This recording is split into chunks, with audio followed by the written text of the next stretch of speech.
प्यारे बच्चों, लेक्चर 5 कक्षा 10 सूरदास का पद में आपका बहुत बहुत स्वागत है। आप सूरदास के पद की विस्तृत व्याख्या इस प्रकार है। उद्धव से जब श्री कृष्ण अपने मन की व्यथा का वर्णन करते हैं, उद्धव मथुरा से ब्रज आते हैं और गोपिकाओं को समझाने का प्रयास करते हैं। गोपिकाएं प्रत्युत्तर में उद्धव को जवाब देते हुए कह रही हैं कि हे उद्धव, मन न भये 10-20। हे उद्धव, मेरे पास 10-20 मन नहीं है।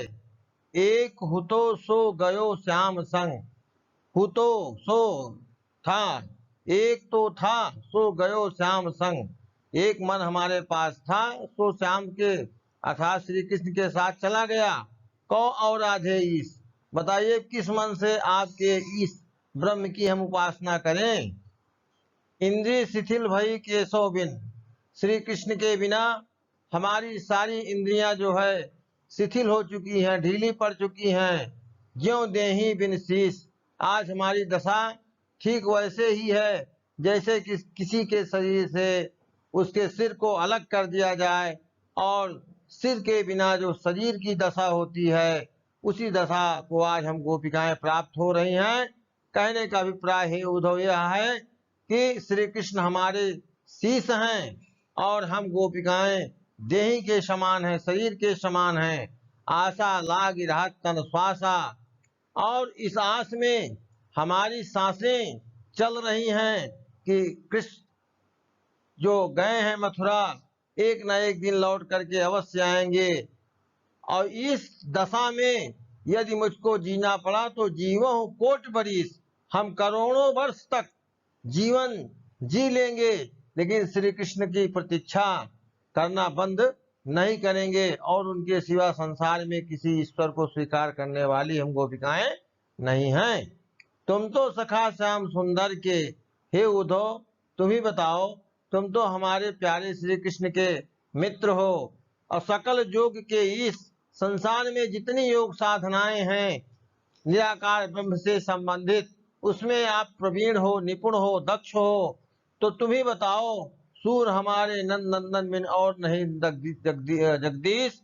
सूरदास जी कह रहे हैं गोपिकाओं की भावनाओं में आकर के कि सूर हमारे नंद नंदन बिन, सूरदास जी कह रहे हैं नंद को आनंद देने वाले अर्थात श्री कृष्ण के सिवा इस संसार में और हमारा दूसरा कोई नहीं है। इसलिए जाकर के आप उनसे कह दीजिए कि वह आकर के अपना दर्शन हमें प्रदान करें। हम उनके कथनानुसार किसी भी ब्रह्म को स्वीकार करने वाली नहीं हैं। उद्धव जाऊं तुम्हें हम जाने, पद संख्या 9 में गोपिकाएं उद्धव ने जब बार बार निराकार ब्रह्म की उपासना योग साधना पर बल दिया, गोपिकाओं को बाध्य करने लगे, तो गोपिकाएं झल्ला करके कह रही हैं कि हे उद्धव जाओ तुम्हें हम जाने। हे उद्धव आप सीधे यहाँ से चले जाइए, हमने भली प्रकार से आपको जान लिया है। श्याम तुम्हें यहाँ को नहीं पठायो, मुझे पूरा विश्वास है कि हमारे श्री कृष्णा ने तुमको यहाँ नहीं भेजा है। तुम हो बीच भुलाने, तुम कहीं मार्ग भूल करके, बीच में रास्ता भूल करके, मार्ग भूल करके जाना था कहीं तुम्हें कहीं और लगता है तुम जो है ब्रज चले आए, ऐसा प्रतीत हो रहा है। ब्रज नारी सो जोग कहत हो, बात कहत न जाने। अरे उद्धव जरा शर्म करिए कि ब्रज की नारियों को आप योग साधना करने के लिए कह रहे हो। ऐसी बात करते हुए आपको लज्जा की अनुभूति नहीं हो रही है। बड़े लोग न विवेक तुम्हारे ऐसे भय अयाने, तुम बड़े लोग हो और तुम्हारे पास लगता है विवेक नाम की चीज नहीं है, इस प्रकार से अज्ञानियों की भांति बातें कर रहे हो। हमसो कही लई हम सही के, अरे हमसे आपने जो कुछ कहा हम गोपिकाओं ने उसको सुना सहा। जी गुण ले सयाने, लेकिन जरा अपने मन में विचार करके सोचिए समझिए कि क्या जो बातें आप कह रही हैं कोई श्रेष्ठ व्यक्ति इस तरह की बात करेगा? कहाँ कहाँ अवला, कहाँ दशा दिगंबर, कहाँ हम गोपिकाएं एक निर्बल नारी के समान, और कहाँ दशा दिगंबर। दिगंबर मतलब जिसकी दिशाएं हों अंबर, अर्थात आप हमको दिगंबरधारी होने की बात कर रहे हैं, और ऐसा अगर हम करते तो हम किस दशा को प्राप्त होंगे, इस पे आपने विचार किया? मस्ट करो पहचाने, शांत हो जाइए, चुप हो जाइए, हमने आपको भली प्रकार से जान लिया है। साच कहो तुमको अपनी सौ।